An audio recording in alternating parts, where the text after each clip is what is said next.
Okay, the President's Tariff Liberation Day has passed.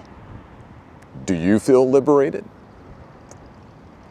All right, let's talk about this one. Let's just have a conversation between you and me about the only way to put it is the chaos that's been visited upon us through these tariffs. Now, I could go into technicalities about how a tariff works or what a tariff means, but rather than to go through all of that nerdy stuff, the bottom line is the prices on the shelf, what you and I pay for, is going to go up if the tariffs stay on the current trajectory.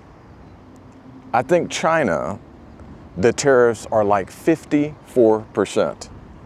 Don't quote me on that, but I think that's what I remember them saying about the tariffs on China. Go through your house and just look at everything. I bet a high percentage of what you have in your home is manufactured or made in China. What that means for you is if these tariffs continue on the trajectory that they're on, that the president has set them on this Liberation Day, that means that all of those things are going to cost more. Think about this, okay? Basics of how tariffs work is that the person here in America, when the container ship comes in, the business that's going to purchase those products, they pay the tariff, or the distributor, or whoever it is that picks up that product here in America, they're going to pay the tariff. Now they're going to sell it to a retailer, or if it's the retailer directly, they're going to pay that tariff. That means that that product's going to cost them more. What do you think that manufacturer or ultimately that retailer is going to do when they have to pay more for the product coming in on the ship? They aren't going to sell it for what they sold it for before. They aren't going to lose money on that product, in other words. They're going to hike up the price, and that means that you're going to pay more. That's the bottom line of tariffs. You and I are going to pay more for product, rather, that we pick up off the shelf. How many of you have a telephone? How many of you have an iPhone? Okay? Apple, iPhone. How many of you carry that kind of phone? Well, a lot of that is manufactured and made in China. That means that the price of that iPhone is going to go up. Here's another thing that I'll ask you, just like I asked in the title. Do you feel liberated? Okay? Most Americans are in debt. Most Americans do not have an emergency fund. Most Americans cannot respond to a $1,000 emergency without going into debt. Most Americans, especially the middle class, are squeezed. If I can use a rubber band analogy, that rubber band is stretched about as far as it can go, as far as Americans are concerned, and the American budget. They are at the end of their rope financially. We have these high car payments, $700 a month plus car payments. The mortgage rates and that are very, very high, and people's mortgages are expensive. So the American is stretched to the very, very end. And with these tariffs, what the president has said himself is there may be some momentary pain. My question to you is, what does momentary mean? Does momentary mean several months, several years, 5 years? What does that momentary mean? Well, I think it's a little bit longer than most people anticipate. I often talk in these walks about having a $2,000 emergency fund. The amount of people that actually have a $2,000 emergency fund is very, very small. It's very slim, okay? I also talk about looking at that 3 to 6 month emergency fund. And with what's going on in the economy and these tariffs, I would lean towards that 6 month emergency fund. Most people don't have that 6 month emergency fund. So with these tariffs, what the president and the administration is asking the middle class that's already squeezed, that's already has that rubber band, if I can use that analogy, pulled to where it's almost going to snap, to add a little bit more to their budget to buy things because the tariffs are going to take the prices up. I think this is an ill-fated decision to ask Americans who are already at their limit in their budget to stretch a little bit more, to absorb the punch of these extra costs. Let me ask you, are you in a position to absorb the extra costs? I spoke about in the past, about 23% of people are debt-free. I've been on my debt-free journey for almost 15 years now. I'm almost at the end of that, so I will relatively soon be at the point to where I'm completely debt-free. So if you are debt-free, if you're in that 23%, you may have some margin to deal with this increase in prices when you go to the shelf to buy something. But that 23% number of people who are debt-free means 77% of people are carrying debt. They're carrying payments every single month. And with these tariffs, what the president and the administration is asking of you and me is to take on extra costs. I contend that a majority of Americans, that 77% that have debts every single month, who are at the end of their rope, use a rubber band analogy, it's been pulled to the brink, or they're totally squeezed, are not going to have the margin in their budget to deal with this. Let's talk about another subject, just businesses in general. If you have a business that's spending more to buy their products when they come in on the ship, on the container, and they have to ultimately raise their prices because they're paying more for the goods when they come in, what do you think those businesses are going to do? Like I said, they're going to raise their prices. Do you think that it's possible, at least possible, that some people are not going to buy those products anymore? Okay? We're what, in May now? We're actually in April, rather. I'm sorry. So in 8 months or so, Christmas is coming up. If these tariffs continue, and let's say it's a toy company that's buying toys from China, and it costs more, and they have to raise those prices. Well, by Christmas time, there are some families who are going to be really pinched. They're going to be squeezed. And they may decide, hey, we can't get toys this Christmas, or we're going to get a lot less toys. So that means that there's going to be less revenue going into that toy company, or that toy store, rather. What do you think that that toy store might do? They might have to lay off or reduce their workforce. That means someone who's working there no longer has a job. Major financial disruption for that person. And this is just like a domino effect. Maybe there's people who are working, but they're getting less hours. Maybe their whole store, maybe that whole toy store in that analogy has to shut down. And you just start to get this domino effect in the economy.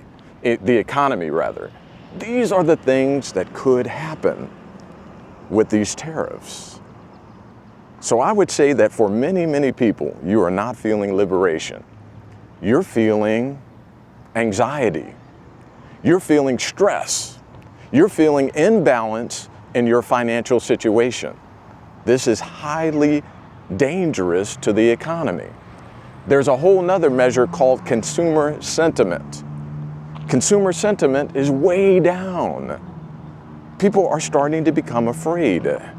What happens when that happens? That means that they stop spending. They start to batten down the hatches. And like it or not, this is a consumer economy. I'm a person who thinks that people should start to batten down the hatches and actually start to save and do things to get their financial ship in order. But most people are not doing this. Most people are actually spending a lot all the time, maybe on things that they shouldn't be spending on. But again, this is just the economy that we live in. Americans are the biggest consumers on the planet. We buy all kinds of stuff. When that slows down, that means that our economy is going to slow down. And many, many are going to feel the pain of that consumer sentiment. When those people don't go into stores and shops and online, offline, and services and different things, when they stop buying that stuff, that means that those businesses are no longer going to get that revenue. That revenue is going to go down, and you're going to see problems, hours cut, layoffs, stores closing, and so on. So it's possible that this situation will push us into a recession. Another little thing that I'll throw out to you is the very people making these decisions are multimillionaires, and some of them billionaires. From the president to the cabinet to many of the people making these decisions are billionaires, okay? Now, there are CEOs of the top companies here in America, the top 300 or so companies here in America. In the 1970s, a CEO, or the top person in a company, earned about 20 to 30 times the employee. I think now, in present day, the CEO earns, I want to say they figure is 344 times what the regular, employee earns. 344 times. That's crazy. Crazy amount that the CEO earns over the just normal employee. Overall, that's called income inequality, okay? And no matter where you sit on the side of that, whether you think that's okay or it's not okay, it's hard for a person who's earning many hundreds of multiple times what you're earning as a middle class person to completely understand the squeeze that you're going through. That a few prices raising on the shelf can be the difference between you having some financial stability and your finances just going off of the cliff. It's hard for them to kind of understand that or to grasp it on a granular or on a level where they truly are able to sink that in. And so you think about that as well. Now, I'm not against folks earning and CEOs doing well. In fact, I invest in a total stock market fund, which includes the S&P 500 and many of these companies where these CEOs are earning all of that. But I at least have the intellectual honesty to look at that and say, hey, we've got to look at people who are working every day, who are on the ground, who are in that middle class income, $70,000, $80,000 to $100,000 a year, and what they're dealing with and the difficulties that they're dealing with. And we need to look at that and see, how can we help these people? This is the backbone of America. The people that do that work every single day. They're going to feel the squeeze of these tariffs. And so I never like to do a video without telling you what is it that you need to do. You need to be in a position to absorb what's going on. You may not be able to do anything about tariffs. I know I could call up the White House right now and give them my opinion about this whole thing, and I wouldn't even get through. They're not going to listen to me. And they're probably not going to listen to anything that you have to say. You're not going to be able to influence it as one person. You're just going to have to deal with it. And so what do you do to deal with it? How do you put yourself in a good position? Well, you got to look at things. It's a 911 call now. If you've been on these walks with me, then I always talk about, first thing is a $2,000 emergency fund. It's time for you to get serious about that. You need to make it happen, whatever it takes. Sell something, do what you got to do to make sure that you got $2,000 somewhere like a high yield savings account, so that you have a little bit of cushion between you and financial disaster completely. That's the first step.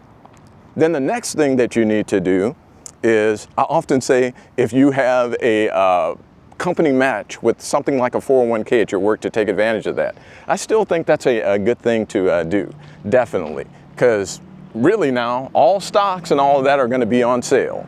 I guarantee you that the billionaires and millionaires and all that are putting in place everything that's going on in the economy right now, as the stocks go down, they're going to gobble up those stocks at lower prices. And when things recover in the future, it may take some time, 5, 10 years from now, they're going to build an extreme amount of wealth. So I'll still put that in there.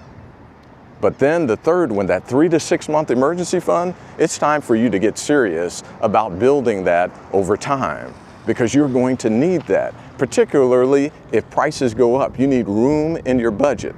I forgot to mention getting rid of consumer debt.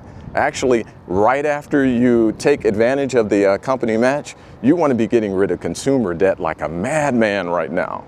Get rid of any payments that you possibly can. Think about it. If prices go up and you have 0 payments, you can respond to what's going on right now. So getting rid of consumer debt, and I even throw in there things like your home payment. Think about it. If your home payment is eliminated and you're not making that mortgage payment and prices go up a bit, let's say that it's 10%, even 20%, that things that you normally buy go up. If you don't have a mortgage payment, you can absorb that cost and you can keep on plodding along and take care of yourself and your family and your obligations. So consider these things. Get that $2,000 emergency fund. If you have a company match, take advantage of it. And start to work on that 3 to 6 month emergency fund so that you can respond to what's going on right now with this Tariff Liberation Day. Particularly if I think that you're where most Americans are and you are not feeling liberated. Maybe you're feeling a little bit scared. Take those steps. Make things better for you. Because no matter what's going on politically, no matter what side of the aisle you're on, it's your economy. Use your critical thinking to make things better for you. Okay? Now, if you find this information helpful to you, go ahead and hit that like button, subscribe, and hit that notification bell so that you can be notified when I do another video. Hopefully this helps. I'm rooting for you and all of America, that in the future, we're at a better place. Again, I would like to thank you for listening.